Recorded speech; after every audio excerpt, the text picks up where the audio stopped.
가시고 이렇게 좀 오셔서 공부를 하시겠다고 하니까 너무 고맙습니다. 가끔가다 좀 빠지면서 한번 갔다 오세요. 갔다 오시고.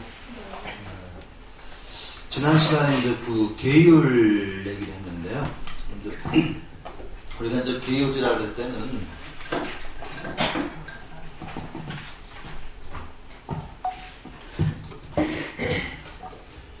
계율이랄 때 이제 계하고 율이 있습니다. 그것은 이제 그 한 단어가 아니라 계와 율이 이제 합해진 그런 단어인데요. 이 계라는 거는 이건 도덕적으로 지켜야 될 것이 계입니다.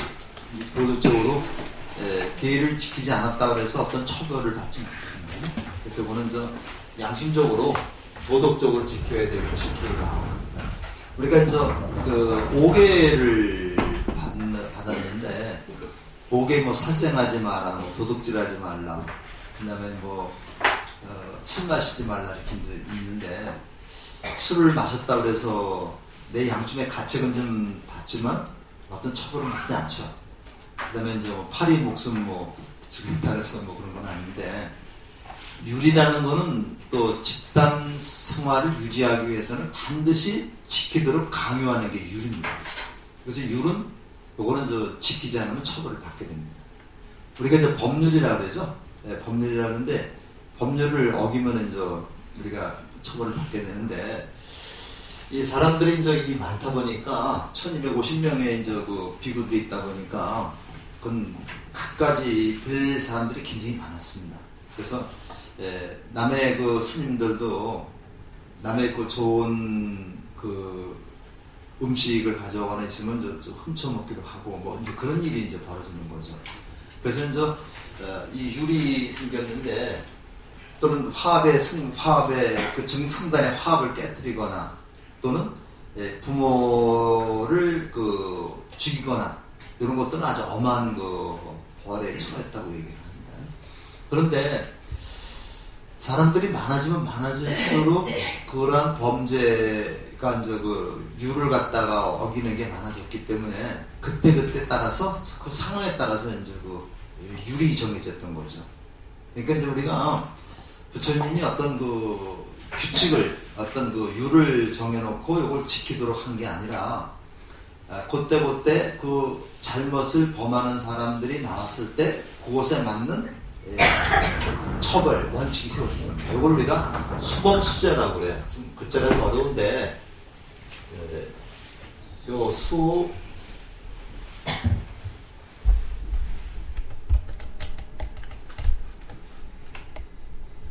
수범수재라고 합니다.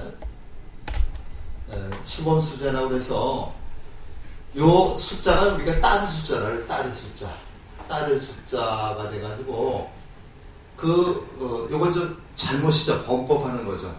어떤 잘못을 범함에 따라서, 잘못을 함에 따라서 거기에 맞게끔, 요거는 만들 제자인데, 우리가 제자에 요런 제자가 또 있습니다. 산문에서 보면요. 요런 제자가 있어가지고, 요런 제자는 어떤 그 형상이 있는 것을 만드는 걸 저렇게 쓰고요. 요거는 형상이 없는 것을 만들었을 때, 그러니까 지원절약서는 요거 씁니다. 이렇게 쓰는데, 어떠한 그 잘못이 있을 때 그것에 따라서 그 율을 갖다 정하는 거다.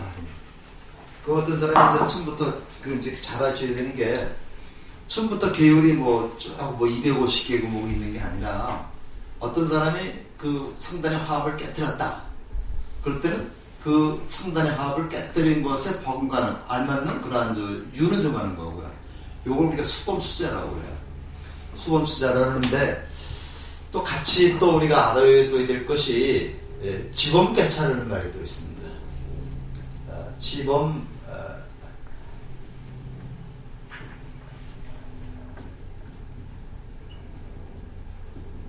지범개차라고 해서 이 지자는 계획을 수지한다는 얘기입니다.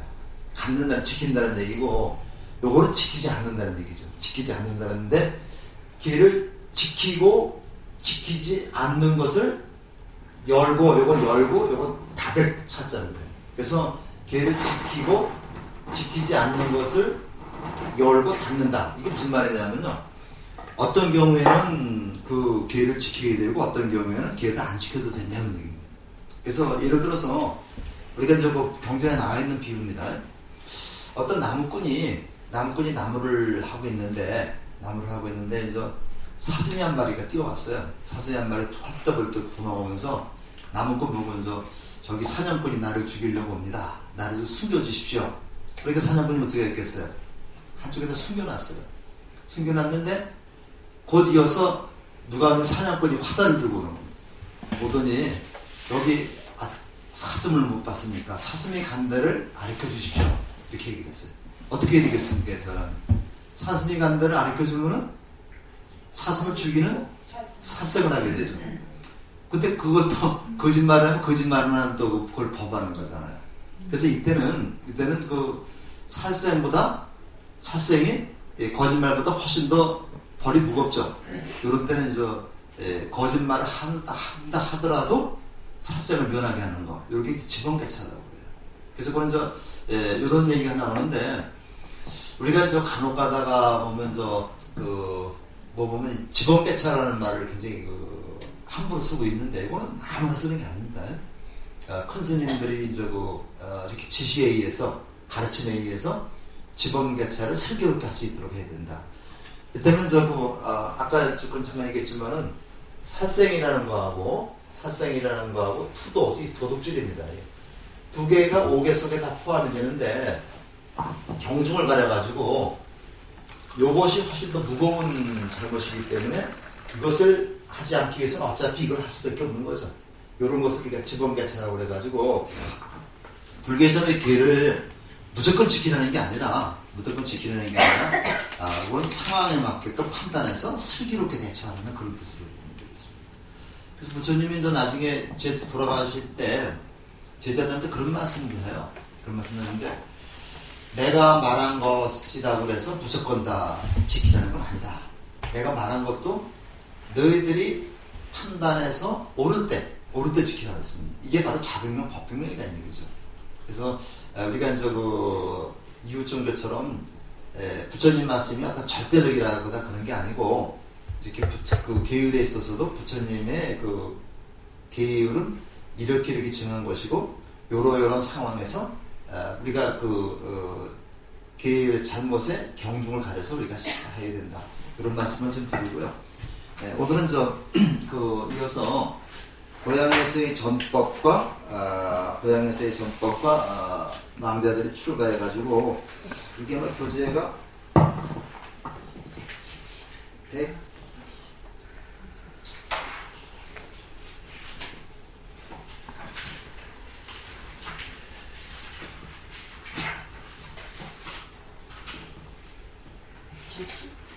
170?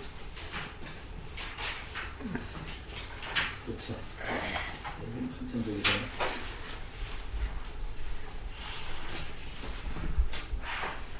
173쪽, 170쪽이죠. 오늘 170쪽부터 시작을 하도록 하겠습니다.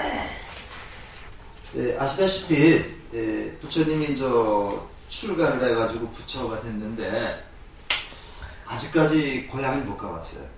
근데 아버지 수도다나왕은 풍문으로 아들이 붓다가 됐다 이런 소식을 들었는데 얼마나 보고 싶겠습니까? 사실은 집을 나간 지가 29살에 나가가지고 한 10년 정도 됐습니다. 35세 붓다가 되고 한 5, 6년이 지났습니다. 그래서 보통 요때 라울라의 나이가 11살 정도 됐다고 그래요. 그러니까 10년이 넘은 겁니다. 얼마나 보고 싶겠습니까? 소문으로는 성자가 됐다는 소리를 들었는데, 그래가지고 계속해서 아버지가 아들을 고향을 방문해달라고 사신을 보냈어요. 사신을 보냈는데, 가는 사람마다 부처님의 말씀을 듣고 출가를 해버렸습니다. 출가를 해버리고 깜빡 부처님을 초대하는 얘기를 하지 않았어요. 그러니까 아버지가 그저 깔루다이라는 친구가 있어요. 부처님하고 어릴 때 굉장히 그 친한 친구인데 깔루다이를 이제 부처님에게 보냈습니다. 요건 우리가 하몽차사라는 말 있죠. 하몽차사라는 말이 있는데 이제 태조가 이제 그 아들 태조 이방원이가 이제 한테 왕위를 주고 저 함흥으로 가 있는데 이방원이가 이제 그 아버지를 모셔오려고 사람을 보내면은 갈 때마다 이제 아버지가 죽이는 거죠. 그래서 못 돌아오기 때문에 한 번 가면 돌아오지 못하는 하몽차사라는 거예요. 근데 이제 박순이라고 하는 사람이 기억하는데 박순이라는 사람은 이제 누구냐면 이성계하고 어릴 때부터 친구거든요. 이 사람을 보냈는데 이 사람이 이제 가면서 암소하고 송아지를 같이 끌고 갔어요. 암소하고 송아지를 같이 끌고 가니까 그러니까 그러면서 거기 이성계네 집에 있는데 근처에 가가지고 송아지하고 어미소를 떼어놨습니다. 떼어나니까 이제 그 송아지가 어미소를 부르는 그 소리가 들리겠죠. 그걸 그 이유로 들어가지고 그 태조의 마음을 이렇게 움직이려고 했던 거죠. 그래서 움직였습니다. 그랬듯이 어릴 때 친구인 깔루다이를 이제 보내가지고 이제 너 좀 가서 북달을 갖다 모셔와라 이렇게 얘기했어요. 근데 이제 스토다나왕의 약속도 이건 잊지 않은 깔루다이는 이 사람 출가했지만 숫도다나왕의 약속을 잊진 않았어요. 그래가지고 이제 이 사람이 기회를 보다가 이제 부처님에게 제발 그 아버지를 뵈러 가라고 간청을 했는데 그 노래가 이제 그 여기 교재에 나옵니다. 한번 같이 좀 읽어가면서 먼저 보도록 하겠습니다. 교재 조금 길어도 172쪽이죠. 172쪽에 이제 그 밑에 이제 시부터 같이 읽어보겠습니다. 태어나 해를 묻은 곳 승리의 땅 까빌라 낳아주신 아버지 숫도다나 황금 같은 야스더라와 심장 같은 마울라 한 줄에 끼어진 문구처럼 목을 깊게 내리고 기다리는 이들 너무나 보고 싶은 당신을 오래오래 그리워하다 저더러 장난하였습니다. 뜬 눈으로 당신을 기다린다고 겨울이 가고 여름이 오기 전 모두가 즐거워하는 아름다운 계절 어린 새잎들은 불꽃처럼 반들거리고 색색의 꽃들이 숲을 단장합니다. 시원한 산들바람 향기 나르고 벌들이 분주히 꿀을 낳는 시간 담당하신 스니어 유해를 떠나서서 친족에게 그 향기를 전해주소서. 천둥과 먹구름 모두 숨어버리고 지방 사방 가득하게 가득한 햇빛 아침이면 달콤한 이슬 맺히고 저녁이면 시원한 북풍이 부는데 당당하신 분이여 노인의 강을 건너서서 샷가족과 꼴리아족이 당신을 보게 하소서. 이렇게 이제 근데 이것이 이제 그 꼴리아족은요. 꼴리아족은 이제 그 어머니 마야 부인과 야소다라의 그 나라입니다. 그래서 이게 야소다라는 그 꼴리아국의 이제 그 공주였던 거죠. 바로 그 삭가족과 그 이웃하고 있는 그 나라인데 삭가족과 그 꼴리아족이 경계선에 이제 그 룸비니 동산이 있었던 겁니다. 요거는요, 그 미얀마에 이제 그 윈나시리라고 하는 그 스님이 있었어요. 윈나시리라는 분이 있었는데 이분이 이제 쓴 책 중에 아난존자의 일기라고 있습니다. 아난존자의 일기인데 저도 아직 못 읽어봤어요. 근데 그 번역본이 많이 나와 있습니다. 아난존자의 일기라고 해서 이제 운주사에서 나왔는데 이게 이제 1권과 2권으로 되어 있거든요. 그래서 그 아난존자의 일기에 이런 시가 있고 그 뒤에 또 인용이 또 되어 있죠. 그래서 이런 시를 써가지고 이제 그 부처님한테 들려드렸으니까 부처님이 이제 마음을 움직이기 시작한 겁니다. 그래서 우리가 이제 이런 거 주옥 같은 그런 시 같은 것도 한번 좀 읽어보시면은 우리가 이제 그 인간적인 그런 면을 많이 느낄 수가 있습니다. 결국 부처님께서는 까빌라와토로 향하셨지만 왕국의 크로니고다스피에 몸을 거식을 하셨다. 그러면서 이제 여기 그 뒤에 가면요, 요 뒤에 조금만 더 우리가 보시면요, 거리가 얼마나 되느냐면 177쪽에 좀 보시면요. 라자가에서, 라자가는 우리 왕사성이라고 해가지고, 지금 부처님이 계신 곳입니다. 기본 정사가 있는 곳이죠. 중임 정사가 있는 곳이죠. 까필라와토까지는 60유순. 부처님은 멍에를 건 황소걸음으로 꼬박 2달 만에 까필라와토에 도착하셨다. 그 유순을 우리가 요자나라고 얘기를 합니다. 요자나라고 얘기를 하는데, 요자나라고 얘기를 하는데요.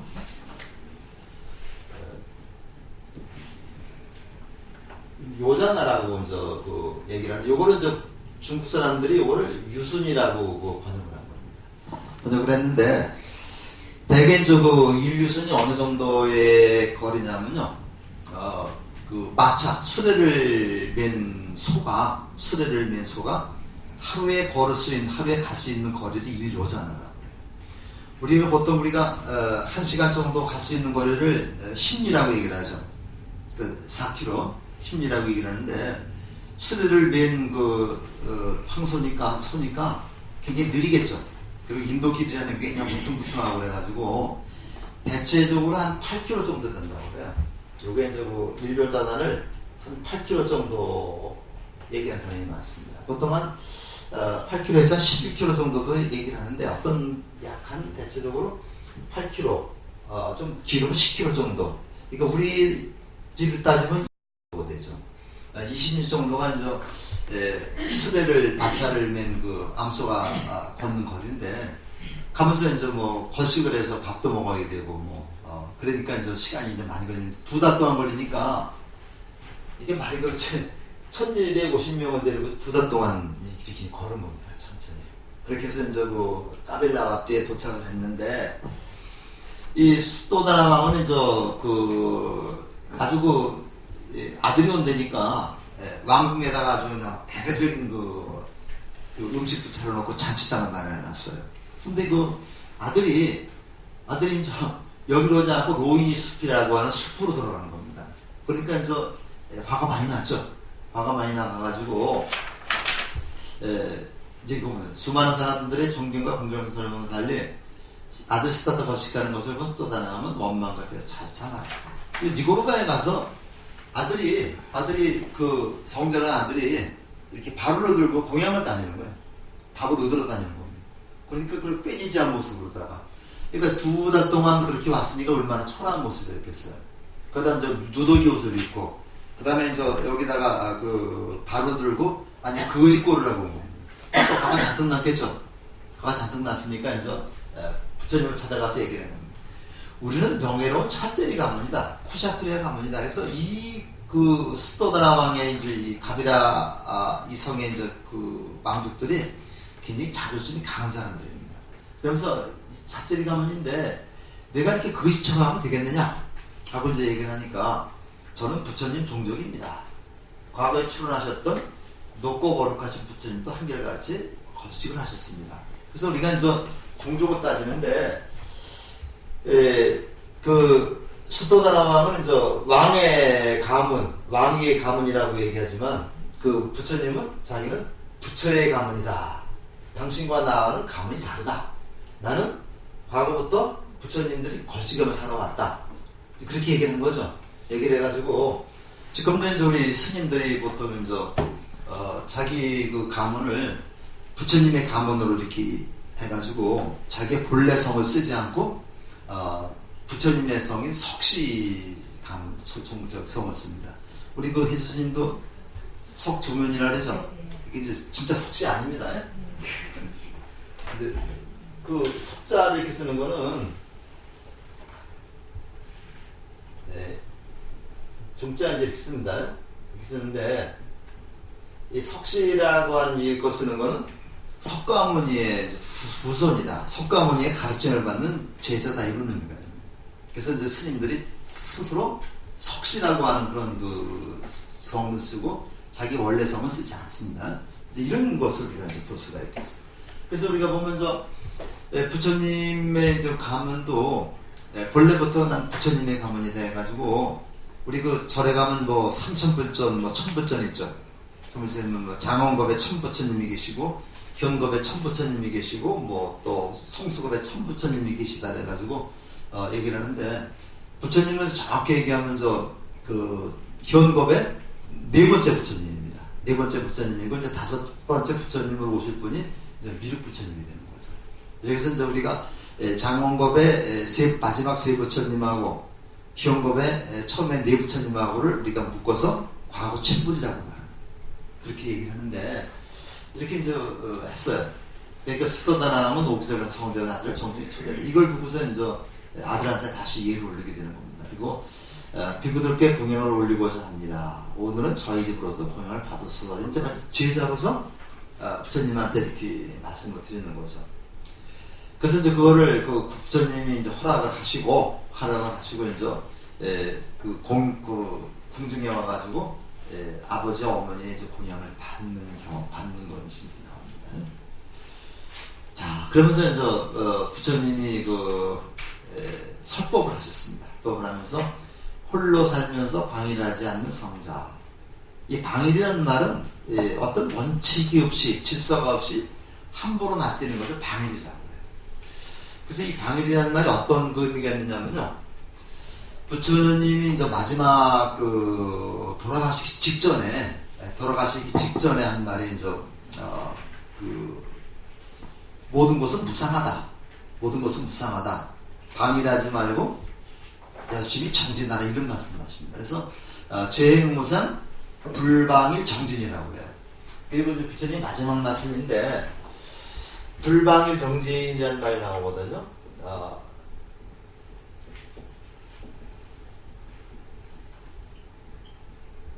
요 말씀을 하고 이제 부처님이 돌아가신 겁니다. 불방일 정진이다. 이 방일이라고 하는 말이 이제 우리가 잘 생각해야 되는, 어떤 원칙도 없이, 어떤 질서도 없이 함부로 놔뛰는 걸 우리가 방일이라고 해요. 혼자 교만하고 혼자 아는 척하고 어떤 규율도 지키지 않고 이런 사람들 우리가 방일자라는데, 방일하지 말아라. 방일하지 말고 항상 정진하라. 열심히 공부해라. 수행하라. 이렇게 말씀하셨는데, 바로 이제 그런 것을 우리가 이제 염두에 둬서 부처님이 방일하지 말 것을 굉장히 강조하시다. 암만 자기가 머리가 좋다 하더라도 어떤 원칙대로 살지 않고 제멋대로 살면은 이거는 성자가 되지 않을 수가 없습니다. 그래서 홀로 살면서 방일하지 않는 성자, 비난과 청쟁을 흔들리지 않나니 소리에 놀라지 않는 사자처럼, 그물에 걸리지 않는 바람처럼, 진에게 무슨 것처럼 남에게 이끌리지 않고 이끄는 이, 현명한 이들, 그런 성자라고 합니다. 요 남에게 이끌리는 사람은 피동적으로 사는 사람이고요. 남을 이끌고 사는 사람은 이건 능동적으로 사는 사람. 그러면서 궁중의 모든 사람들에게 이제 이렇게 계송을 말씀하니까, 설법을 하시니까 모두가 나와서 환희심이 났습니다. 환희심이 나서 이런 것이 바탕이 돼가지고 왕자들이 출근을 하게 되거든요. 근데 누구만 한 거예요? 야소다라는 조금 좀 삐졌던 모양입니다. 그런 마음 좀 이해가 가시죠?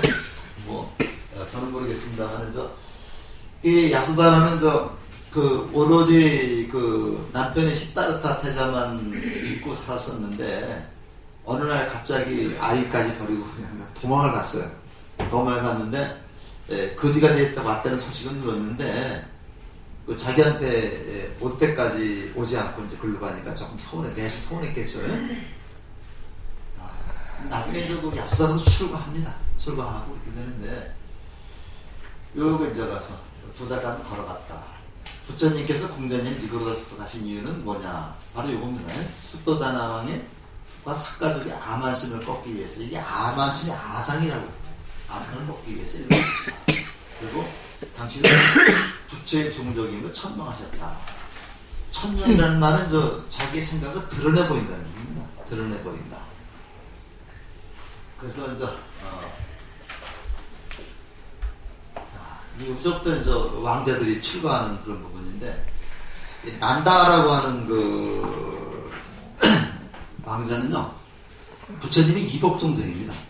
이복동생인데, 이제 부처님이 이제 어머니가 마야 부인이고, 마야 부인의 이제 여동생이 마파자파티라고 했죠.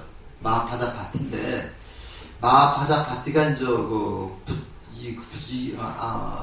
수도다나 왕의 제2부인이 돼가지고 이제 부처님을 길렀는데, 그 마하파자 파티가 수도다나 왕 사이에서 난 아들이 난다입니다. 난다니까 이제 이복 동생이죠. 그래서 어떤 책에 보면 또 마하파자 파티는 뭐 아기를 낳지 못하고 그 동생, 마하파자 파티의 동생이 또 난다를 낳고 바로 죽었는데, 그 난다를 마하파자 파티에 길렀다는 그런 얘기도 있는데, 아마 대체적으로 이제 아마 마하파자 파티가 난 그 아들로 보는 게 아마 좋을 것 같습니다. 그러니까 이제 난다가 이제 이복 동생인데, 시다르타가 이제 그 왕이 서열 1위가 되는데, 시다르타가 없어졌으니까 두 번째 서열 1위가 되는 사람이 누구예요? 난다죠. 그러니까 난다가 이제 다음 왕으로 될 그런 차례입니다. 라울란 너무 어리고요. 어리고. 그랬는데, 부처님께서 까빌라 때 오신 지 사흘째 되는 날에 이제 난다와 자나빠따 깔란이라고 해서 이제 난다의 색시입니다. 여기 둘째 결혼을 하게 돼 있었어요. 이 결혼식장에 베옷을 입은 부처님이 발을 들고 찾아왔다. 그러니까 난다는 한쪽으로는 거지 같은 그 형이지만, 거지 같은 형이 와서 결혼식을 좀 깨버리는 것 같아서 좀 원망스럽고 수치스러웠던 겁니다. 그래서 발에 이제 음식을 담아서 이제 부처님에게 드리려고 그랬는데, 부처님이 그 발을 받지 않고 그냥 자기 갈 길을 가는 거예요. 갈 길을 가는데, 이 난다는 아마 그 풍습이 그랬던 모양입니다. 바로 이렇게 해서 바로를 받아서 음식을 담으면은 그 분이 그 바로를 받기 전까지는 같이 가야 되는 거예요. 그러니까 이제 이거를 다른 사람 시켜서 줄 수도 없는 거죠. 붓다니까. 그러니까 이제 이 난다가 그 형이자 이제 붓다의 뒤를 따라서 발을 들고 쫓아가는 겁니다. 근데 부처님은 걸음도 멈추지 않고 돌아보지도 않고 한마디 말도 하지 않았다. 초라한 사문이 되어버린 이 태자와 밥그릇을 들고 뒤를 따르는 새로운 태자.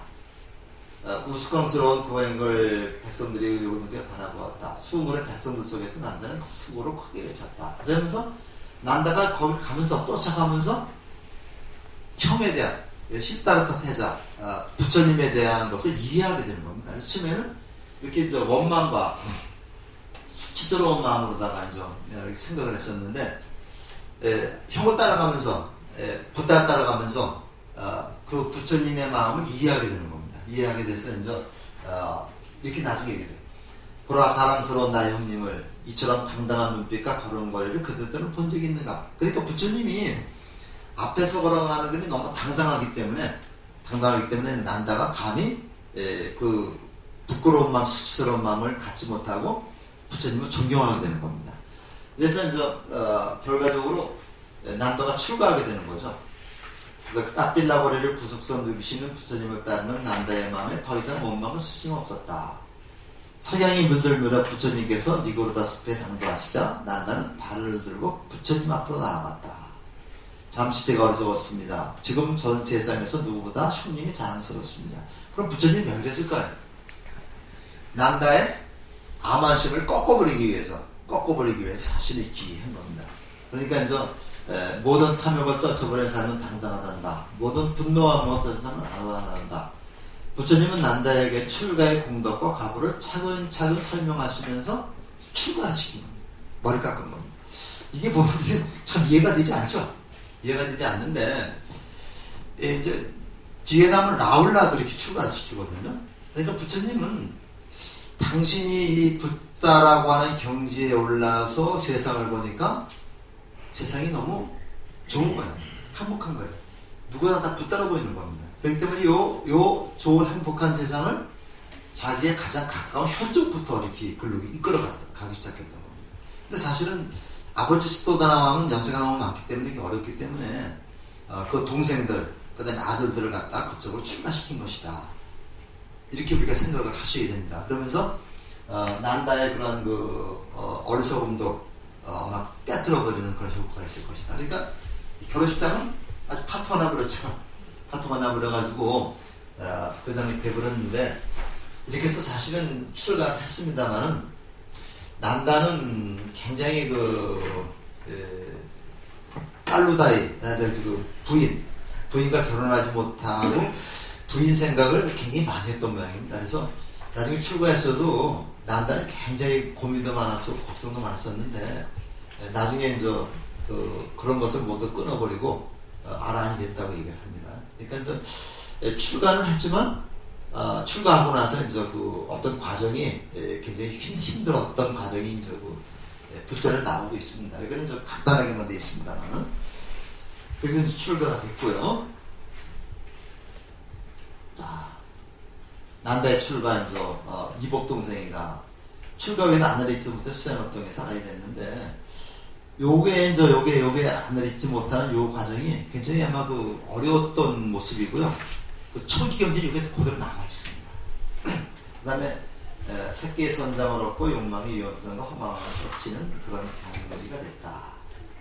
이렇게 해서 첫 번째 왕자가 출가했고, 요 라울라는 누구예요? 아들이죠. 이제 아들이 또 출가를 합니다.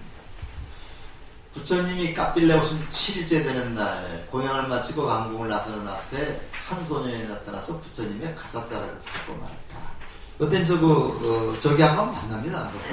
야수들하고 전에 만나요.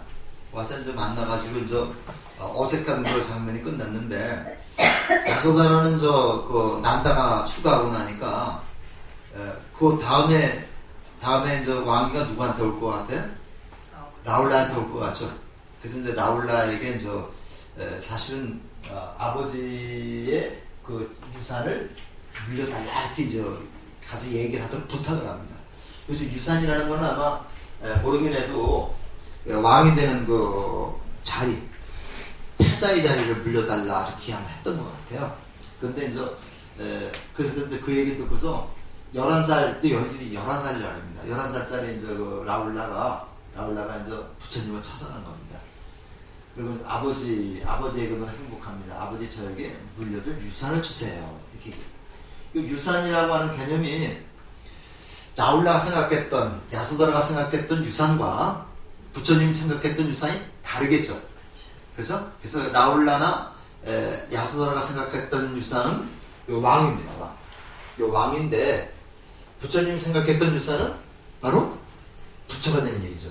이렇게 달라서 우리가 이제 살다 보면요, 말 하나가 어떻게 이중적인 의미를 갖는 경우가 굉장히 많아요.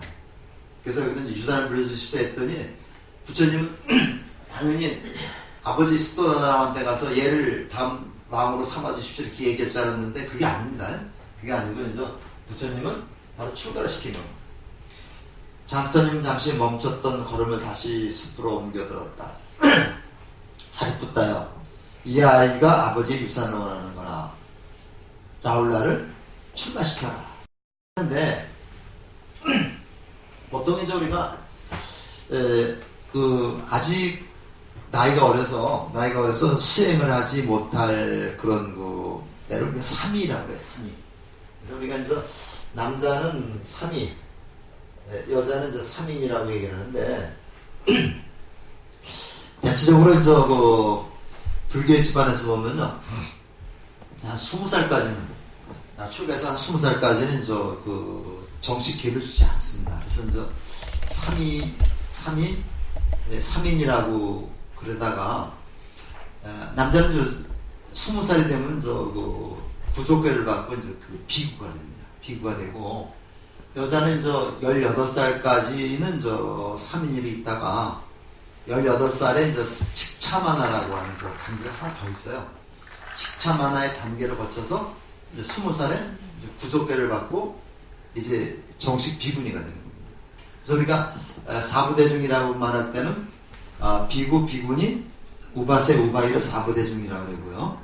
7부대중이라고 말할 때는 여기다가 그 3위하고 3인이 식차만화를 더 포함을 시킵니다. 이렇게 얘기를 해가지고 이제 우리 금선스님도 이제 비구가 돼서 오셨다 그러는데 서자님 못 뵀습니다. 지난주 오셨다 그러는데 이제는 이제 정식으로 이제 구족계를 받고, 이제 구족계는 이제 비구의 경우는 250개가 되고 이제 비군의 경우는 348개가 되거든요. 그걸 받고 오는데 구족계라는 거는 이제 단순히 단순히 구족계를 받아서 비구가 됐다는 그런 개념이 아니고, 제가 지난번에 미추홀 수능 미추홀에다가 출세라고 이렇게 한 거 저 글을 실어놨죠. 출세라는 글을 실어놨는데, 출세라고 하는 개념이 몇 가지가 있는데 그 중에서 하나가 스님으로 거듭나는 겁니다. 그래서 스님이 구족계를 받게 되면은 어떤 게 있냐면 축원을 할 수가 있어요. 그래서 축원이라는 게 신도들의 복을 빌어주는 거죠.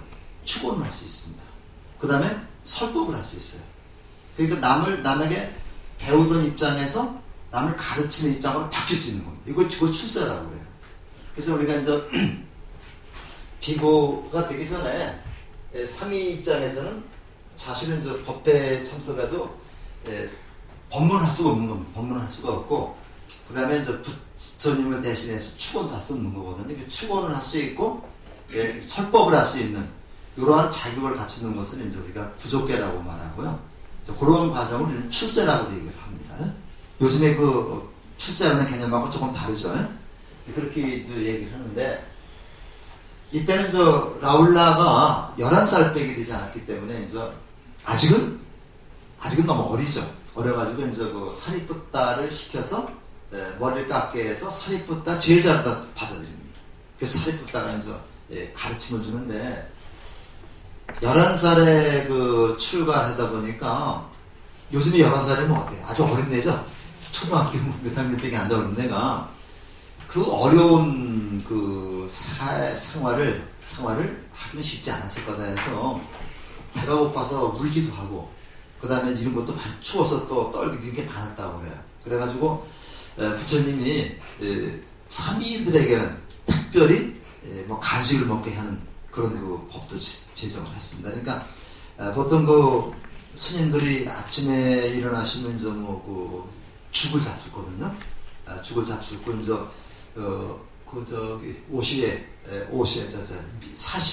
사시에 공양을 드시는데 그 중간에 우유를 좀 들게 한다거나 이런 걸 했다고 그래요. 그래서 우리가 라울라는 최초의 3입니다. 최초의 3이고, 그 다음에 나중에는 부처님의 10대 제자 속에도 포함이 되죠.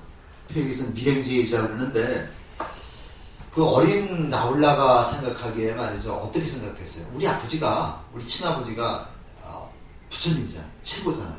최고인데, 다른 사람들은 다 아버지 제자라고 그러니까, 이 라울라 입장에서는 굉장히 교만한 마음이 많았겠죠.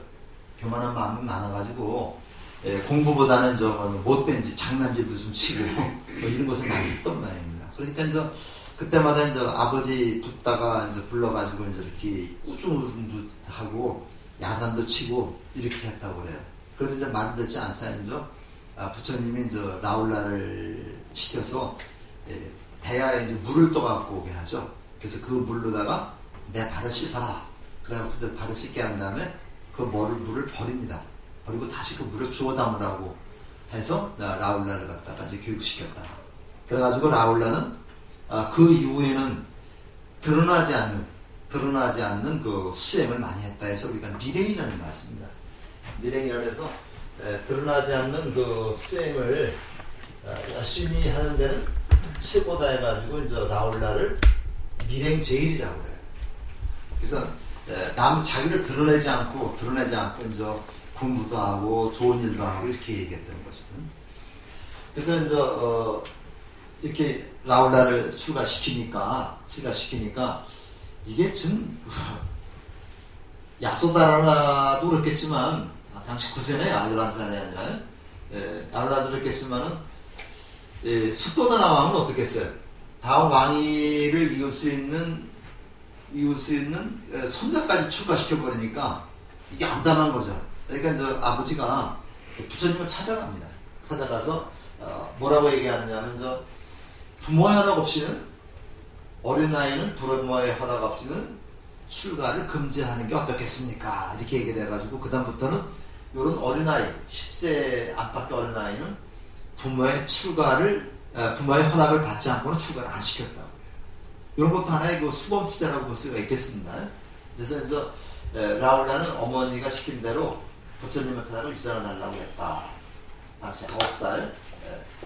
부처님께서는 라울라에게 유산으로 법을 상속시켰다. 그러니까 유산을 달라고 했으니까 부처님 당연히 부처님 법의 유산으로다가 출가를 시킨 겁니다. 손자의 출가에 마음 아파하는 수도나의 부탁을 계기로 부모의 허락을 받지 않는 소녀는 출가를 금지시켰다. 그래서 이제 옛날에는 이제 우리가 절에서 생활을 하면서 6, 7살에 출가하는 스님들도 많았어요. 그 동진 출가라고 그러죠. 그래서 이제 생활 자체가 이제 절의 그 생활을 이제 그 배가지고 되게 수행도 이렇게 잘 되고 그랬는데 요즘에는 뭐 출가하는 그 사람들이 굉장히 줄어가지고 그 출가하려면 50세까지 들렸습니다. 50세까지 이제 우리 그 독신이면 누구든지 조계종으로 출가할 수 있는데 50세가 넘으면 또 안 됩니다. 안 되고 50세 전이라도 이제 가족이 있으면 또 결혼을 하고 그러면 또 이혼을 하면 되겠습니다만은 근데 이제 50세까지 늘렸어도 출가자가 이제 적다고 그래요. 적어가지고 그래서 승가대학이나 이제 있는데 이제 정원비달이 많이 된다 그러는데 그래서 지금 조계종에서도 아마 새로운 활로를 개척하려고 그러는데 새로운 활로를 개척하려고 노력을 하는데 아마 그게 쉽지는 않은 것 같습니다. 실제로 이제 우리 포교사 생활하면서 출가하는 분들이 있어요. 출가하는 분들이 있는데 대체적으로 이제 그 혼자 몸이 됐거나 이제 자식도 다 또 결혼시키고 그러고 나서 좀 여유가 있으니까 이제 출가 수행하겠다 해서 출가하시는 분이 있는데 조계종에서 받아주진 않으니까 저 태고종 쪽으로 출가를 해요. 그래서 그분들이 이제 돈도 좀 있고 사회적 명망도 있고 그러면서 출가하는 분들이 많이 있는데 조계종에서 제가 받아들이지 못하고 있습니다. 그 다음에 이제 조금 더 보겠습니다. 근데 왕자들이 또 이제 출가를 합니다. 8일간의 고향 방문을 마친 부처님께서는 말라족에 사는 아누비아 망고숲에 잠시 머무르셨다. 이때 이제 왕자들이 그 출가를 하게 되는데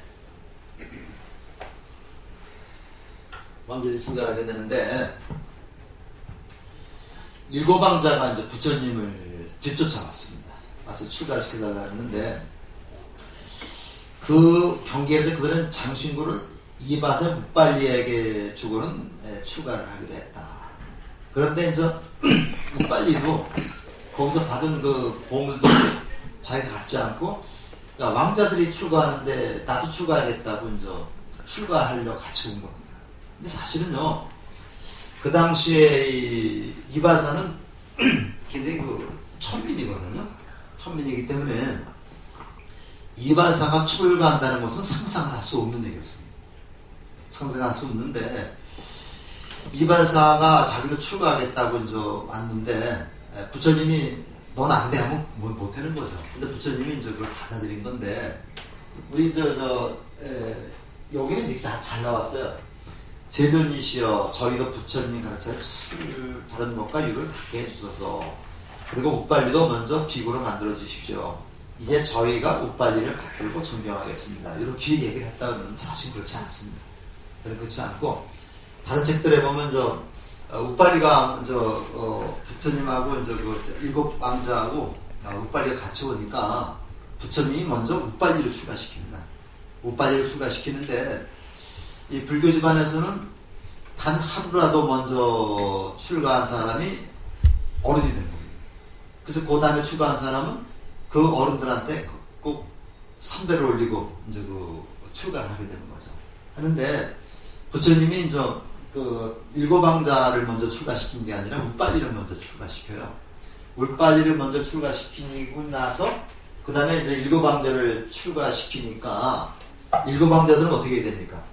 자기들이 하인으로다가 천대하던 울빨리에게 예의를 표하게 되는 거죠. 그러니까 이렇게 예의를 표함으로써 뭐도 꺾어버리는 거예요. 일곱 왕자의 마음속에 있는 자만심을 꺾어버리는 거예요. 그래서 여기는 이렇게 좋게 이 사람들이 먼저 허락해달라고 그런 것이 아니고 사실은 자기들이 출가하려고 했는데 그리고 우빨리에게 이제 장신을 줬는데 우빨리가 같이 오자 부처님이 우빨리부터 출가시켜서 일곱 왕자의 그 자만심을 갖다 꺾어버렸다. 이제 그런 얘기를 볼 수 있습니다. 아까 그 앞에서는 부처님이 처음에 그 카필라 와뚜에 와가지고 왕궁으로 가지 않고 니고르다 숲으로 간 것은 가빌라족의 자만심을 꺾어버리기 위한 것 이렇게 얘기를 했었죠. 그 자만심을 꺾어버린다는 거예요. 우리는 불교용어로 절복이라는 말을 씁니다. 절복이라는 말을 쓰는데요. 여기다 써있어. 절복이라는 말을 쓰는데 이 절자가 꺾을 절자입니다. 꺾을 절자고 이 복이라는 말은 낙자 엎드린다는 얘기죠. 그러니까 그 수행하는 사람은 자기 마음을 스스로 절복시켜야 된다고요. 이게 불교용어입니다. 그것들. 자기 마음을 절복시켜서 나라고 하는 이 아상이고 자만심이죠. 나라고 하는 자만심을 완전히 꺾어버리고 이제 낮추는 거. 이게 바로 하심입니다. 이게 하심인데 우리는 하심이라는 말은 잘해요. 남 앞에서 나를 갖다 낮추는 건 낮춘다 이거 하심은 아는데 이거를 실천을 못하고 있습니다. 근데 사실은 이런 것을 실천하도록 우리가 자기를 꺾어버리지 않으면 안 됩니다. 그래서 금강경에서도 그 얘기가 수보리가 이제 부처님한테 말씀해달라는 게 응운하죠. 운하 항복기심이라 해요. 운하 항복기심이라는 내 마음을 어떻게 항복받아야 되겠습니까? 이제 거기는 항복이라는 얘기가 나옵니다. 항복이라는 거는 상대방 앞에서 내가 이거 손을 들고서 완전히 나는 당신의 부하가 되겠다. 당신을 받들겠다라고 이렇게 선언하는 게 항복이죠. 내 마음을 내가 어떻게 항복받아야 됩니까? 이건 다 바꿔 얘기하면 내 마음에 있는 자만심을 어떻게 꺾어서 내가 하심을 갖도록 해야 되겠습니까? 이걸 묻는 겁니다. 이게. 그러니까 부처님이 계속 쭉 말씀을 하시면서 아상, 인상, 중생상, 수자상 없애고 무주상보시 이런 거 하고 그렇게 얘기하는 거죠. 근데 우리가 자기 마음을 이렇게 절복시키지 못하면 이게 바로 수행입니다. 이게 수행이고 유교에서 공자님도 이제 대학에 보면은 수신제가 치국평천하는 게 나오죠. 수신제가 치국평천하 나오는데 자기 집안부터 잘 다스린 다음에 그런 다음에 뭐가 돼 있냐 나라에 가서 정치도 하고 뭐도 하고 그러는 얘기죠. 근데 우리는 집안 다스리지 못하면서 뭐 정치하겠다고 나서고 그러기 때문에 도덕적으로 문제가 많은 거죠 이게. 그러니까 우리가 이제 정치인들 보면은 그런 게 많은데 사실은 도덕적으로 자기 마음을 항복받고 자기 집안을 갖다가 잘 다스리고 그 다음에 정치판에 나서야 되는데 이건 그렇게 되지 않는다는 얘기입니다. 그러니까 청문회를 하게 되면 그냥 그거 가지고 싸우는 거죠. 그래서 이렇게 해서 이제 됐습니다. 왕자들을 칭찬하신 부처님 우빨리를 먼저 출가시켰다. 삭가 왕자들은 자신의 하인이었던 우빨리 가을에 차례차례 머리를 조아리는 출가했다. 그러니까 여기 있는 데는 그냥 이렇게 봐요. 그런데 어쨌든 간에 그 우빨리를 먼저 출가시킨 다음에 그 왕자들을 출가시킨 것은 왕자들의 마음속에 있는 자만심을 갖다 꺾어버리기 위한 것이었다. 그래서 수행을 제대로 하게 하기 위한 겁니다. 이것도 하나의 방편이라고 볼 수 있죠. 그래서 나중에 우빨리는 이게 자기 신분이 천민 출신이기 때문에 아주 부처님의 가르침을 하나하나 어기지 않고 잘 지켰습니다. 잘 지켰기 때문에 나중에 이 사람을 우리가 지계제일이라고 그러죠. 지계라고 하는 말이 10대지자 속에 들어가는데 이 지계라는 말이 이 계자가 지닌다는 얘기입니다. 그래서 계를 지니어서 지키는 데는 최고 같다. 그래서 지계제일 우발이존자라고 얘기를 해요. 그러니까 이런 분들이 하면 더 열심히 우리가 수행을 하고 그러거든요. 원칙에 벗어남이 없는 수행을 하게 되는 겁니다. 그러니까 바꿔 얘기하면요.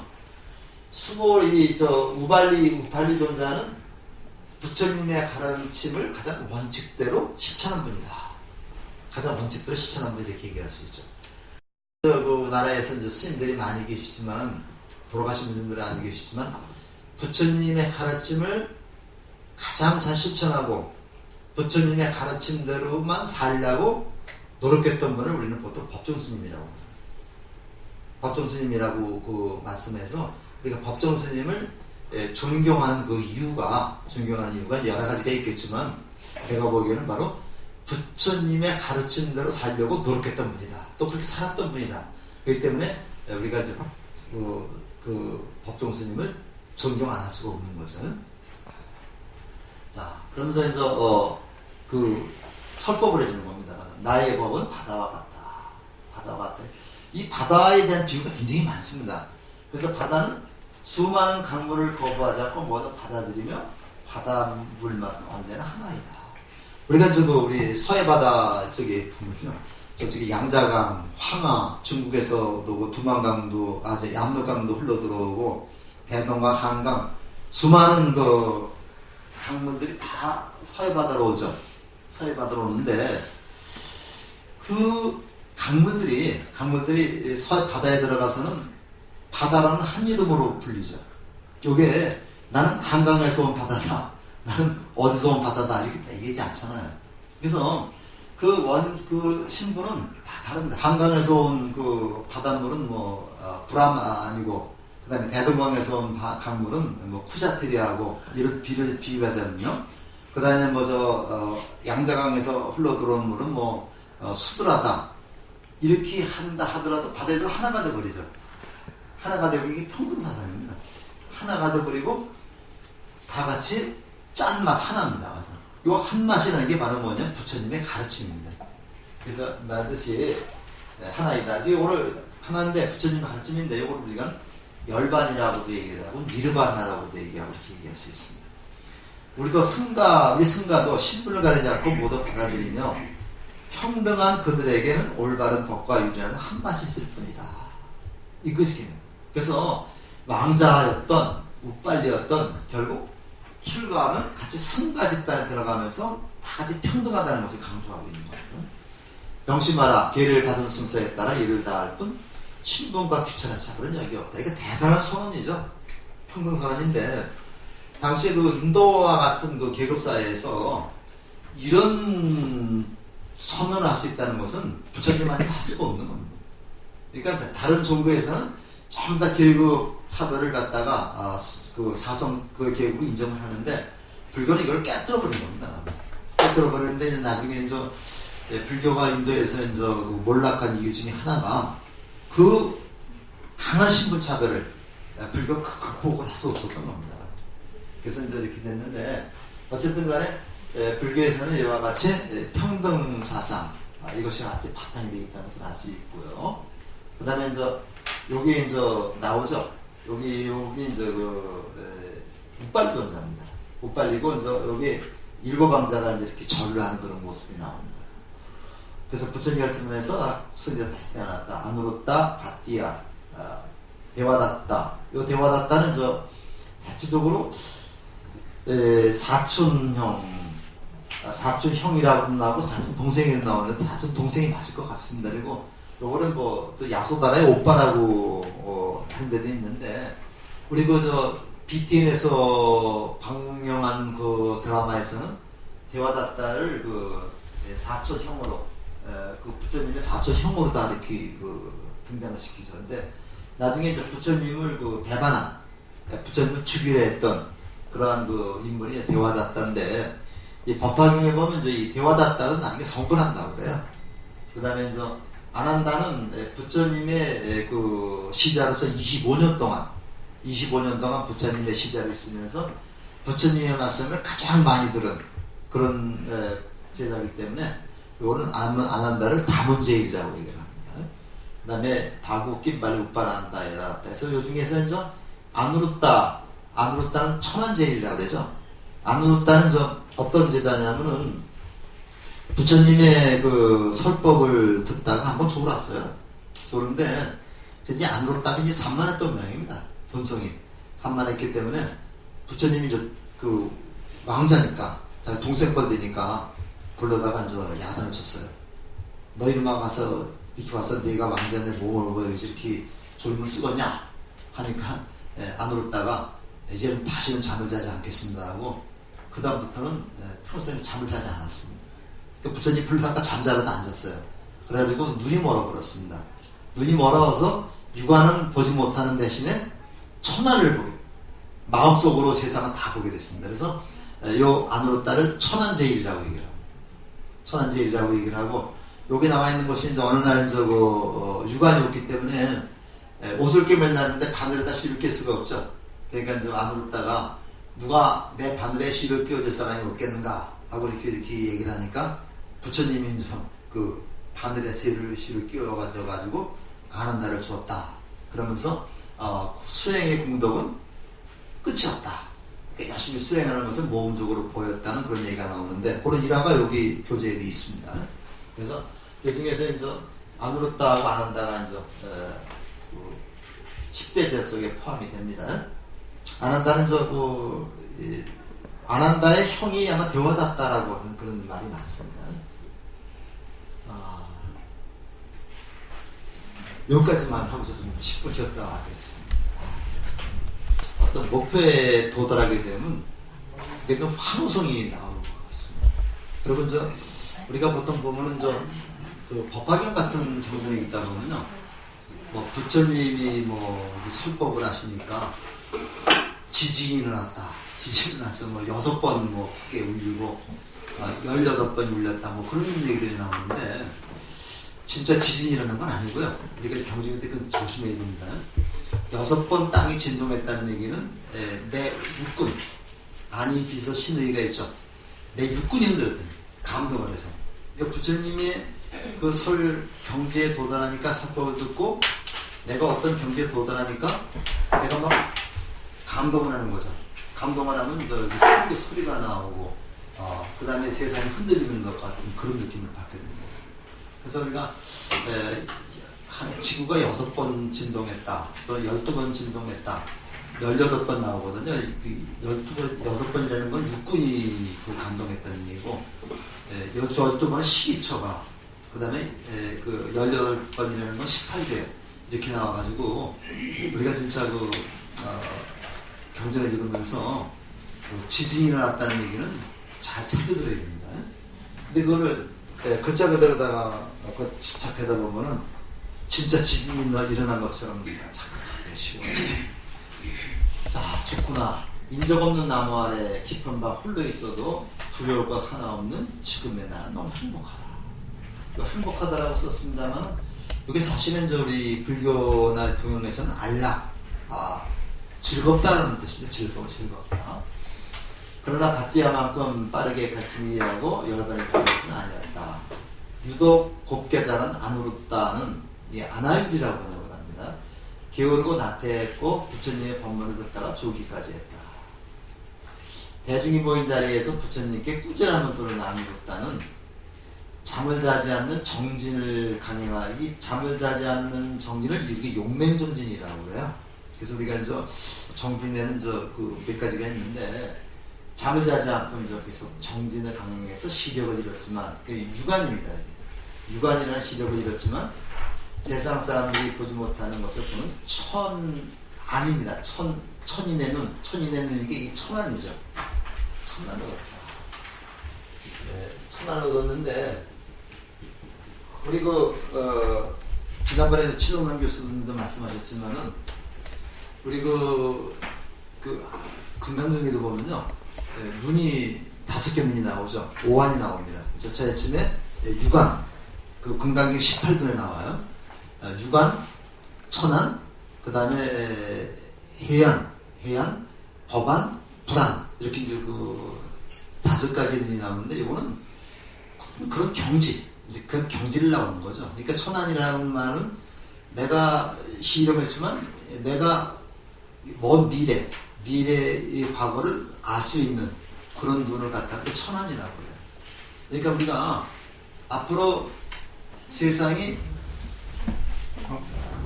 저쪽에 죄송한데요. 네. 혹시 내려오는 쪽에 검은색 소나타 차량 하는 말이요. 우리가 이제 한자 공부를 하면서 이게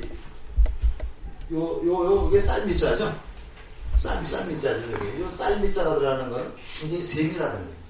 그러니까 이제 아주 핵심이 되는 걸, 이게 쌀을 먹어야지만 생명력을 유지할 수 있죠. 그 쌀미자가 들어가는 게 전부 좋은 글자입니다. 그래서 우리가 이제 요자가 들어가면은 정진도 그냥 하는 게 아니라 아주 FM대로다가 원칙대로 하나도 벗어남이 없이 이렇게 노력하는 걸 우리가 이제 정진이라고 해요. 그 정진에서 시로 이렇지만 천안을 그었다, 천안을 얻었다. 열반의 기쁨을 누리게 된 것이다. 부처님께서는 아누르타의 가사 선지를 직접 도와주셨다. 해서 조금 아까 제가 말씀드렸습니다만은 누가 나 바늘에 시를 끼워줄 사람이 없는가 이렇게 얘기했어요. 부처님이 손수 그 아누르타의 그 실에 바늘에 시를 끼워줘서 가사를 키워줬다. 그런 얘기들입니다. 자, 그래서 그다음에 이제 이바사 우빨리죠. 이바사 우빨리는 매우 진중하였고 사리가 깊은 사람이었다. 진중하였고 사리가 깊은 사람이었다. 모든 비구들의 모범이 될 만큼 기율을 칼날처럼 지킨. 그러니까 어떤 원칙에서 벗어나는 일은 하나도 안 하고, 원칙에서 벗어나는 일 하나도 안 하고 완전히 그 부처님의 가르침대로 살려고 노력을 했던 사람이죠. 기율로 인한 논란, 그러니까 만약에 어떤 그 부처님의 말씀한 기율에 대해서 논란이 있을 때는 우발리 존자가 와서 해결해 줬던 겁니다. 기율 제정하신 부처님의 뜻을 면밀히 살펴서 현명하게 판단해 주곤 했다. 이렇게 해가지고 누구냐면 이 사람이 이제 지게 아까 지게 제의를 냈다. 그래서 이제 10대 제자에 대해서 하나하나 설명을 해주는 그런 내용입니다. 그 다음에 이제 사과적 왕자 중에서 출가하지 않고 남아있던 마하나마는 후에 사과적 왕이 되었다. 이 마하나마도 사실은 출가를 하려고 했던 겁니다. 출가를 하려고 했었는데, 부처님이 그래도 그 나라를 생각을 해가지고, 마하나마는 출가를 만류시켰어요. 너는 출가하지 말고, 여기 석가족을 갖다 다스려야 해서, 마하나마는 출가하지 않고 왕이 됐는데 수도다나 왕이 죽고 왕이 됐는데, 부처님의 초기 경전을 보면은 부처님이 이제 마하나마를 이렇게 얘기하면서 우바세 중에서는 최고다. 마하나마라고 하는 수도다기 카빌라성의 왕이 우바세 중에서는 최고다 이렇게 얘기해 드리고 있습니다. 이 마라고 하는 말이 크다는 얘기죠. 이게 마라는 말이 크다라는 뜻인데, 우리가 이제 반야신경도 마, 반야, 바라미타 신경이라고 말하죠. 그래서 그 마라는 말이 들어가는 거니까 마라는 말은 크다는 말이고, 그 다음에 나마라는 말이 이제 이름이 되는 겁니다. 그래서 이제 마하나마가 되는데, 이 마하나마는 어떤 그 사람이었냐면요. 나중에 이제 꼬살라국의 비우리 패자가, 비우리 왕이 저기를 석가족을 멸망을 시킵니다. 이제 비우리라고 하는 꼬살라국의 빠세나디 왕의 아들인데요.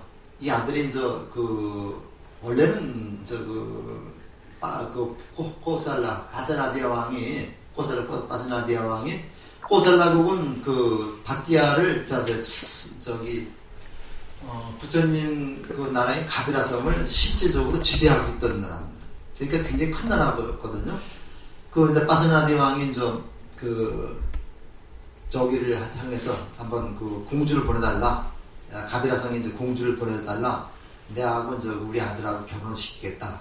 이제 나하고 내 후궁을 하나 보내달라고 얘기했더니, 가비라국에서는 굉장히 자존심이 강한 사람들이라 공주를 보내는 게 아니라 하녀를 보냈어요. 하녀를 공주 척해서 이제 파세나디 왕한테 이제 시집을 보냈습니다. 후궁으로. 파세나디 왕한테 후궁에서 난 아들이 비우리 태자입니다.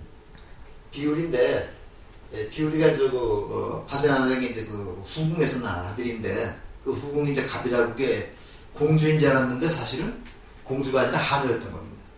그래서 이제 비우리라는 아들이 낳았는데, 비우리가 나이가 한 서너 살, 한 열 몇 살쯤 돼가지고 자기 외갓집이니까 이제 가비라성에 갔어요. 이제 가비라성에 가서 이제 외갓집에 가니까 막 여기저기 뛰어다니고 그러니까 한 사람이 너는 여기 하녀 한여 출신의 아들인 주제에 왜 이렇게 뛰어다니고 그러느냐, 조용히 해라 이렇게 야단을 쳤습니다. 야단을 치니까 비유리가 그걸 알았어요. 나는 그 어머니가 가비라성의 공주인 줄 알았는데 공주가 아니라 한여라는 걸 알아가지고 고국에 들어와가지고 그걸 확인했습니다. 그러고 나서 이제 이 사람이 내가 왕이 되면은 가비라국을 없애버리겠다, 멸망시키겠다 이렇게 해가지고 자기는 왕이 될 서열이 아니죠. 후궁의 아들이니까. 그러니까 이제 그 아버지가 빠세나가디 왕이 어디 군사를 끌고 어디 간 사이에 아버지를 폐위시키고 자기가 왕이 됐어요. 형제들을 죽이고 자기가 왕이 됐어요.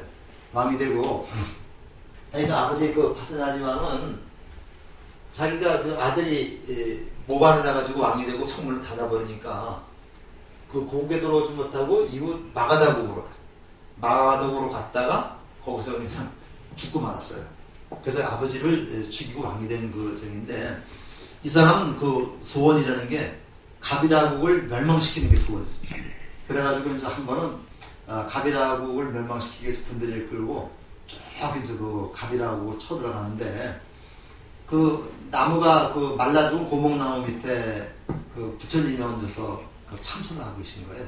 혼자 앉아 계시니까 비우리 왕자가 왕이 저기 보고 이제 부처님 보고, 붓다시오 부처님이시여 왜 그 잎이 무성한 나무 밑에 앉아 있지 않고 죽은 나무 밑에 앉아 있습니까? 하니까 내 그 내 가족이 있으면 내가 행복하다는 이런 얘기를 했거든요. 그러니까 이제 그 가비라국의 멸망을 쳐들어가지 못하게 한다는 것을 알고 비우리 왕이 그 군사를 돌려서 가버렸어요. 이렇게 3번을 했습니다. 3번 하고 나서 그 다음에 4번째는 어차피 나라가 망할 운명이라고 생각하고 부처님이 이제 거기 나가 있지 않으니까 이 비우리 왕이 가비라국을 쳐들어가서 다 학살을 시켜요. 젊은이 남녀노소 할 것이 다 학살을 시키니까, 그때 왕이 마하나마라는 왕이었었거든요. 이 왕이 이제 어떤 제안을 했느냐면은 내가 이 연못이 있는데 연못에 들어가서 나올 동안만 내가 연못에 들어갈 테니까 내가 들어가서 나올 때까지는 백성들을 죽이지 말아 주십시오. 간청을 했어요. 그러니까 이제 그 비우리 왕이 그럼 그러십시오 하고서 이제 허락을 했었는데, 이 마하나마라는 왕이 그 연못 속에 들어가서 나오질 않는 거예요. 나오질 않는 그 사이에 이제 백성들 가비라성이 다 도망을 가버렸습니다. 그래서 나중에 이제 그 왜 안 나오나하고 들어가 잠수가 들어가 보니까 이 마하나마 왕이 자기 머리로다가 거기 저기 바다에 가면 그 연못에 가면 뭐 나무뿌리 같은 게 있죠. 거기다 칭칭 동음해고서 죽은 겁니다. 그래가지고 이제 가비라성 사람들 석가적의 후예를 갖다가 살렸다라고 하는 그런 얘기가 있어서 그 이후에도 이제 그 부처님이 마하나마를 갖다 칭찬하는 얘기가 굉장히 많습니다. 그래서 그런 사람입니다. 그래서 마하나마는 병든 비구들에게 약재를 제공하는 등 승가를 극진히 공경하면서 봉양했다. 그래서 그 왕자들 출가 이후 그 왕자들의 이제 모범이 될 만한 그런 사람들을 이제 쭉 얘기를 하고 있는 겁니다. 그래서 아난다, 아누르타, 바티야, 데와다타, 바구, 낀발라, 우빠난다 했는데, 특히 우리가 기억해야 될 사람들은요, 이 아난다하고 아누르타, 그 다음에 데와다타, 이 3사람은 꼭 기억을 해줘야 되겠습니다. 자, 우빠리존자는 아까 얘기했지만은 이바사 하신 분이 하신 분인데, 먼저 출가했다 해서 역시 그 부처님 평등 사상을 구현하는데 가장 기여를 많이 하신 그런 제자였다 하는 거고요. 그 다음에 아난다 존자는 다문제인데 신천 비고인 아난다를 뚱나가 지도했다. 55사가 되던 해에 부처님이 시자가 됐다 그랬는데, 요게 또 지금 그래요.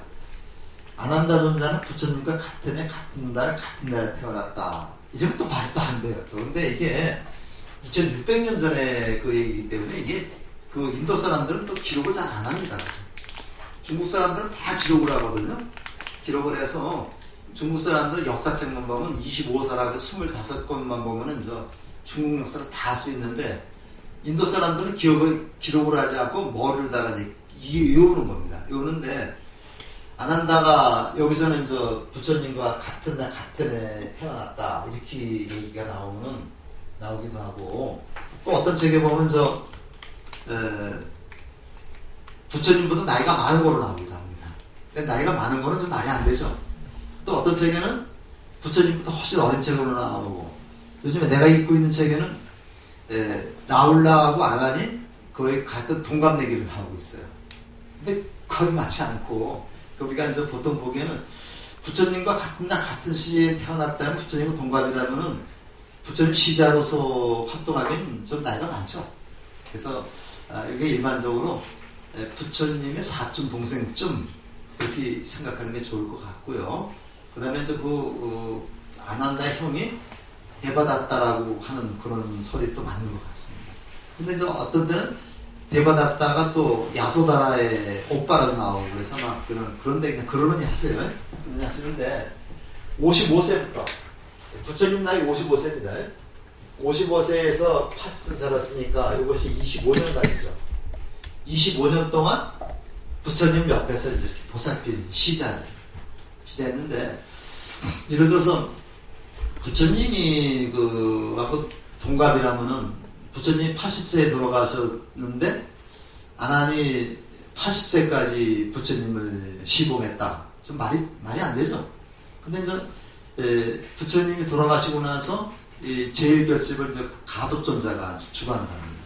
가섭존자가 주관을 하고 가섭존자의 법맥을 이어보는 게 또 아난존자거든요. 선종에서 이것도 좀 말이 안 되는데 어쨌든 간에 부처님이 55세 될 때까지 될 때부터 80세까지 25년 동안 부처님을 가장 가까운 거리에서 모시면서 부처님의 말씀을 하나도 빼놓지 않고 다 들은 그런 시자였습니다.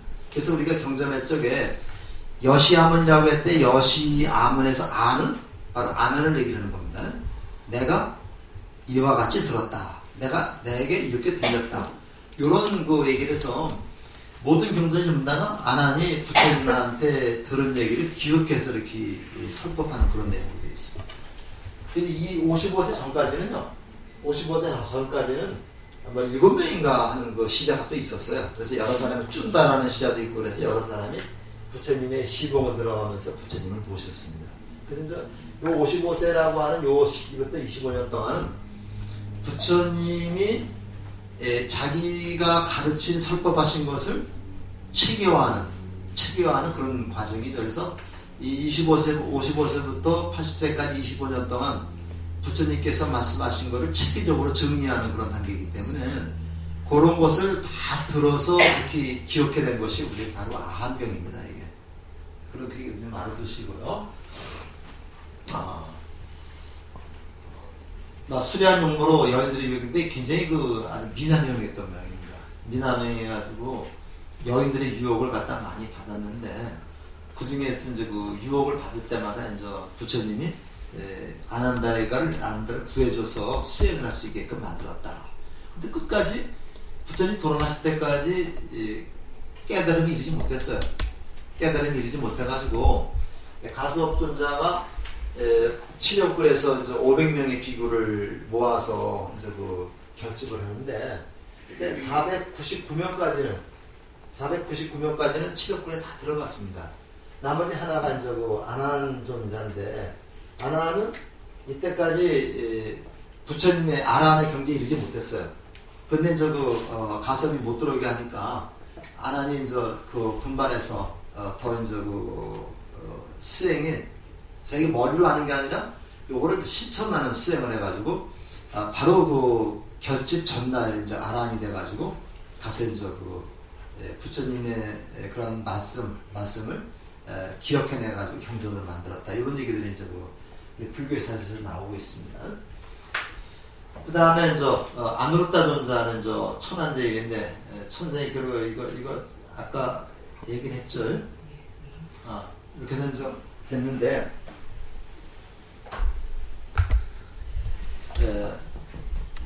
교재를 잠깐 보면서 이제 얘기를 하겠습니다. 이거는 저 띄워놓고요.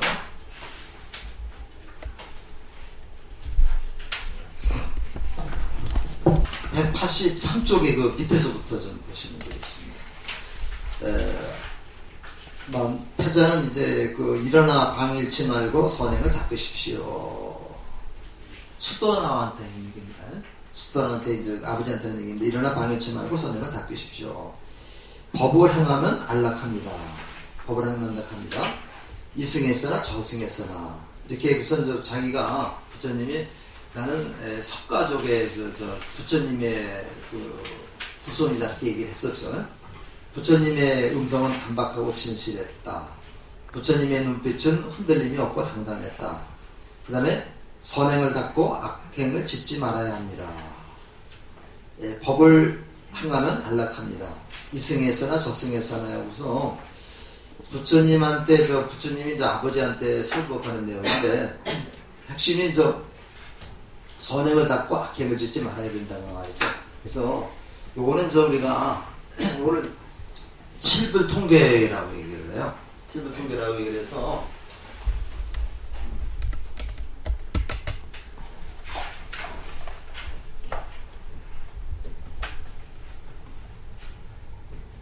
그 7불 통계입니다.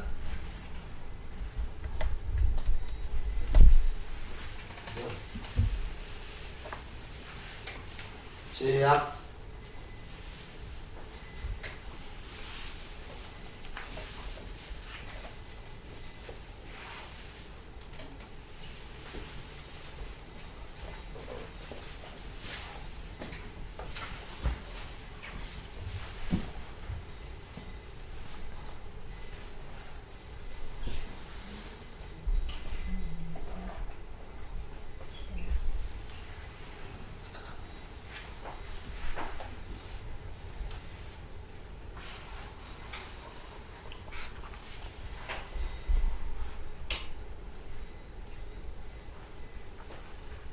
제약막작하고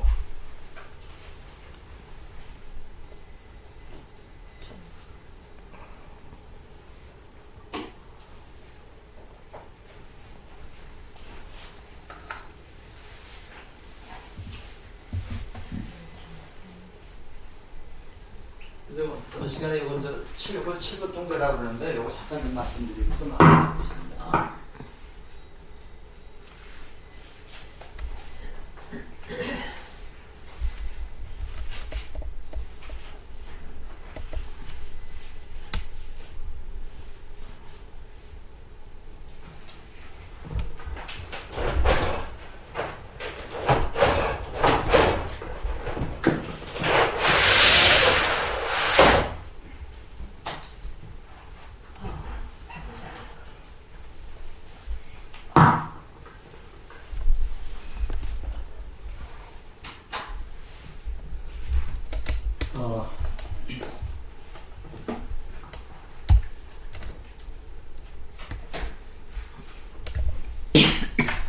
부처님이 그 아버지한테 하신 말씀이 이제 7번 통계 요걸 이제 말씀하신 건데 우리가 이제 모든 종교에서 나쁜 짓 하지 말고 이제 착하게 살아라 이걸 강조하고 있죠.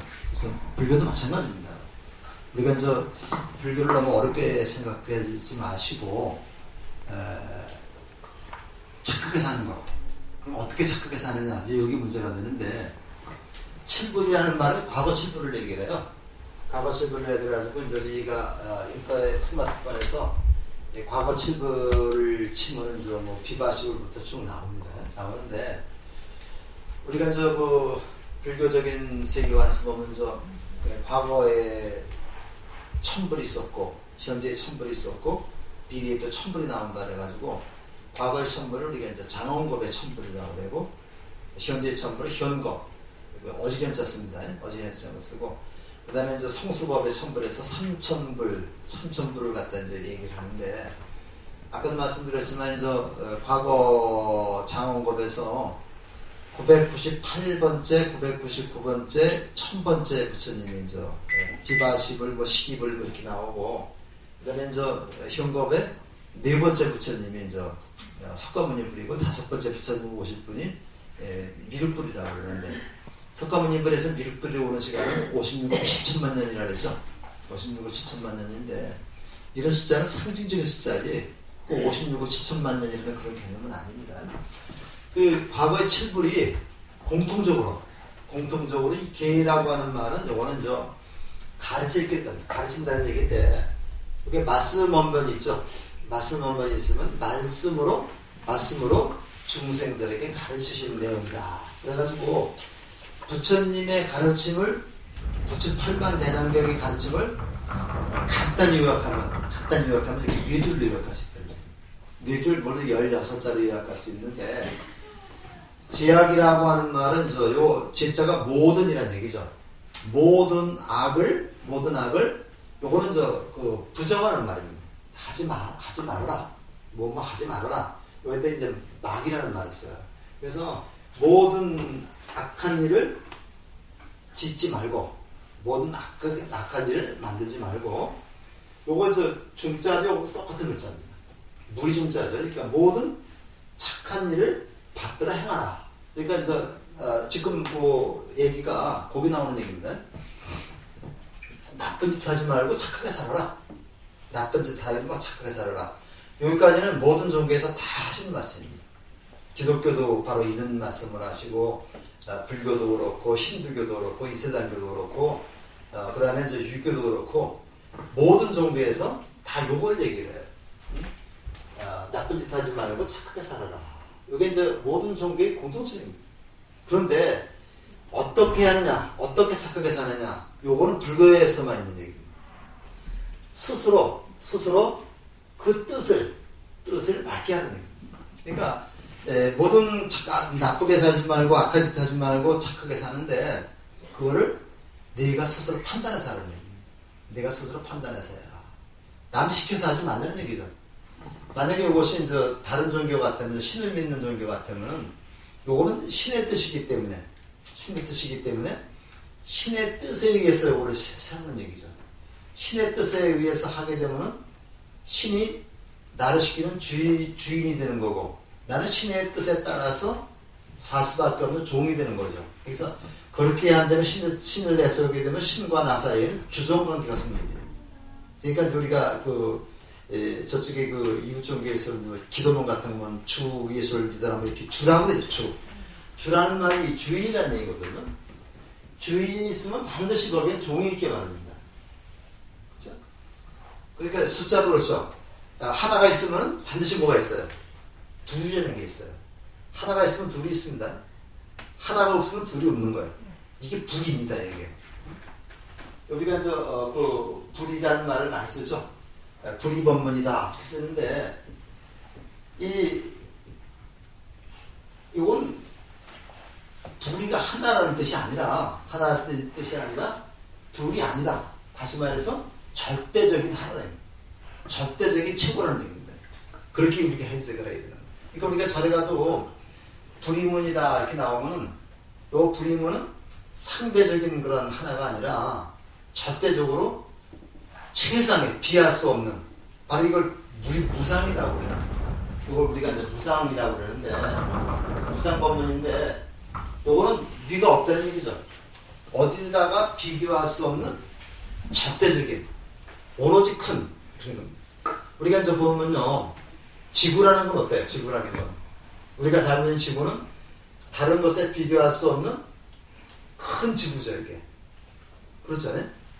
우리가 이제 지금은 천문학이 발달됐으니까 나오지만은 우리가 사는 지구는 이런 지구가 또 없습니다. 그러니까 이거는 바로 우리가 살고 있는 하나만의 지구라는 뜻이 되고 하나만이라는 것은 절대적인 하나가 되는 겁니다. 마찬가지로 이제 우리가 소리 같은 것도 그렇죠. 지구가 이제 이렇게 자전을 하고 공전을 하는데 이 지구하고 대기권이 부딪히는 소리가 엄청 크다고 그래요. 엄청 크던데 우리는 그 소리가 너무 커서 못 듣는 거죠.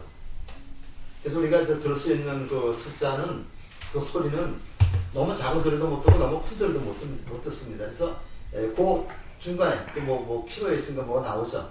그 중간의 소리만 듣는 거지 너무 크거나 너무 그다음에 큰 소리나 너무 큰 형체는 우리가 이제 다른 것과 비교할 수가 없는 그런 경지가 바로 우리가 불의의 경지고 바로 무상의 경지라고 해요. 그래서 나쁜 짓 하지 말고 착한 일 하는데 그 기준은 어디다 두느냐? 스스로에 둬라. 스스로가 그 뜻을 이렇게 맑고 깨끗하게 한다면 되는 것이다. 남이 시켜서 하는 게 아닙니다. 우리가 부처님의 이제 마지막 법문이라 해가지고 자등명, 법등명 얘기할 때도 마찬가지입니다. 내가 스스로 행동하는데 다만 그 기준을 어디다 맞추느냐? 부처님의 가르침에다 기준을 맞춰라. 이게 자등명, 법등명 얘기거든요. 그래서 여기도 내가 그 뜻을 내가 이렇게 살려고 하는 뜻입니다. 나쁜 짓 하지 말고 착하게 살려고 하는 이 뜻을 스스로 맑게 해서 실천한다면 이것이 바로 뭐냐? 이것이 바로 모든 부처님입니다. 모든 부처님. 바로 칠불이죠. 칠불이라고 하는 일곱 부처님은 모든 부처님은 상징적으로 얘기한 겁니다. 모든 부처님이 그렇게 모든 부처님의 가르침이다. 그래서 우리가 그 자정계의라고 하는 그 말씀이 내가 스스로 판단해서 나쁜 짓 하지 말고 착한 일을 할 수 있는 그런 기준을 세워서 하되 그 기준은 어떠냐? 부처님의 가르침을 기준으로 삼으라는 거죠. 이렇게 하면 이것이 바로 부처님의 가르침이기 때문에 우리가 스스로 노력해서 깨끗하고 그다음에 착하게 살려고 노력을 하라는 그런 개념으로 가져야 되기 때문에. 근데 이제 간혹 가다가 이제 불교에서 말씀하시는 그런 내용이 지금 막연할 때가 있어요. 막연할 때가 있는데 바로 이런 막연한 부처님의 가르침을 아주 핵심적으로 요약해 놓은 것이 바로 이 칠불 통계라고 하는 그런 가르침입니다. 그래서 한번 꼭 좀 기억을 하시고 이게 이제 다른 종교처럼 신을 믿는 종교에서는 신의 뜻에 따르면 됩니다. 그렇지만 우리는 신의 뜻에 따르는 게 아니라 우리가 스스로 판단할 수 있어야 되는데 판단할 수 있는 근거를 갖다가 기준을 세우는 것이 바로 부처님의 가르침을 공부하는 거죠. 요즘에 간혹 가다 보면 선불교 해가지고 또 대승불교 해가지고 부처님의 초기 가르침은 소홀히 하면서 요즘에 선불교 참선이나 이제 이런 데만 관심을 갖는 부분이 있는데 사실은 그게 불교를 단계적으로 공부를 해야 됩니다. 단계적으로 해서 이제 우리 스님이 이제 손센터도 만드신다 그러지만은 불교 교학 공부를 좀 어느 정도 해놓고 나서 그 바탕 위에서 이제 참선을 하고 그래야 되는 거지. 불교를 전혀 모르는 사람이 그냥 아무것도 알지 못하는 사람이 하면 안 되겠죠. 그래서 이제 이렇게 좀 말씀을 드리고 그 다음에 한번 그 뒤를 이거 칠불통계의 기회라고 얘기를 합니다. 그리고 이제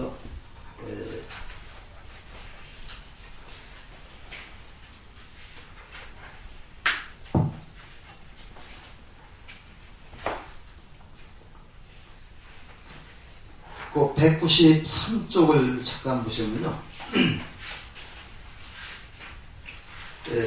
거기 라울라가 이제 출가할 때, 이제 사리불한테 이제 스승이라고 했죠. 그래서 이 마모칼라나가 라울라의 셋째 줄입니다. 마모칼라나가 라울라의 머리를 깎고 가사를 입혀주었으며 사리푸타는 보살피고 제도해준 스승이 되었다. 니고르다 숲의 수행자들이 모두 우물가에 모여 머리에 물을 뿌려주며 법왕의 제계위를 이은 라울라를 축복해 주었다. 그때 라울라가 사라진 것이라는 숫도다나 왕이 니고르다 숲으로 달려왔다. 허겁지겁 달려오는 할아버지에게 머리를 깎은 손자는 자랑스럽게 발을 들었다 보였다. 숫도다나 왕은 쓰러지고 말았다. 아들의 무릎에서 정신을 든 숫도다나 왕은 끝없이 흐느꼈다. 타자인 네가 숲으로 떠났을 때 내 가슴은 찢어질 듯 아팠단다. 너의 빈자리를 채우려던 난다마저 출가하자 그의 아픔은 더했단다. 하지만 살을 뚫고 뼛속까지 저리는 지금의 아픔만은 못하였단다. 저 어린 것마저 데려가 버리면 이 늙은이는 누구를 바라보고 누구를 의지하란 말이냐. 숫도다나와 애원했다. 한 가지 부탁할 것이 있다. 나에게 돌이킬 수 없는 일이 되었지만 앞으로 부모의 허락을 받지 않은 아이는 출가시키지 말아다오. 이게 이제 숫도다나 왕의 이제 부탁이면서 숫도 이후는 숫도다나 왕이 부탁을 참고 삼아서 부모의 허락이 없는 아이는 출가를 시키지 않았다고 합니다. 그리고 라울라는 부처님의 아들이면서 최초의 그 삼위승이라고 우리가 얘기를 할 수가 있겠습니다. 그래서 지금 오늘은 조금 좀 양이 좀 저렇게 중요하지 않은 내용들이 있어가지고 조금 빨리 나와가지고 7분 통계를 마무리를 하겠습니다. 내일 하루 더 나오셔야죠. 내일 하루 더 나오시고 이제 모레부터는 좀 여행 좀 갔다 오시고 또 다음 주에 또 뵙을 거예요. 저도 이제 목요일날 좀 여행 좀 갔다 오려고 아주 어렵게 시간 좀 냈습니다. 그래서 다음 주에 또 건강한 모습으로 다시 뵙도록 하고요. 오늘은 강의를 마치겠습니다.